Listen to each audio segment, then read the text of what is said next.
મહત્વના સમાચાર સુરતથી સુરત જિલ્લામાં કિન્નરનો આતંક સામે આવ્યો। સુરત જિલ્લાના કિમચાર રસ્તા નજીક બની આ ઘટના, જ્યાં રાજપીપળાથી સુરત જતી સરકારી બસમાં કિન્નર ચડી ગયા। કિન્નર બસમાં ચડી મુસાફરો પાસે રૂપિયા માંગ્યા। મુસાફરોએ આપેલા રૂપિયા ઓછા છે કહી કિન્નરે બબાલ કરી। કિન્નરે બસમાં બેઠેલા એક પેસેન્જરને મારતા બબાલ થઈ।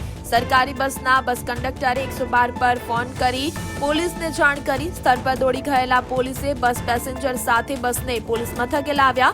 કિન્નરે પોલીસ સાથે પણ માથાકૂટ કરી। હાલ પોલીસે આગળની કાર્યવાહી હાથ ધરી છે। મને મારામારી કરી, મને ગળું પકડીને મારી ફેટ પકડીને મને માર્યો। કોણે? કિન્નરે। એટલે શેના માટે? આ પૈસા ઉઘરાવતા હતા, પૈસા આપવા છતાં મને માર્યો। એટલે અમને પૈસા આપ્યા હતા? કેટલા આપ્યા હતા? 50 રૂપિયા। પછી તો બબલ શેના માટે થઈ? બબાલમાં પેલા ભાઈને પાછળ ભાઈને છે તો બળજબરી કહેતા હતા, મારતા હતા કે પૈસા લાવ, એ તો ઝાપડ મૂકવા પૈસા લાવ। મેં કીધું ભાઈ જે આપે તે લઈ લે, તેમાં મને માર્યો। અહીંયા વચ્ચે કિમ ચોકડી પર અમે પેસેન્જર ચડાવવા માટે બસ નીચે ઉતારી, ત્યાંથી પેસેન્જરને સાથે કિન્નરભાઈ બી ચડી ગયા।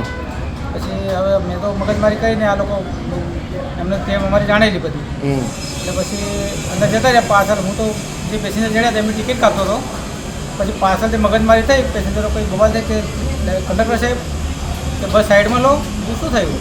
તો ત્યારે મારા બબાલ થતી મારામારી કરતા હતા।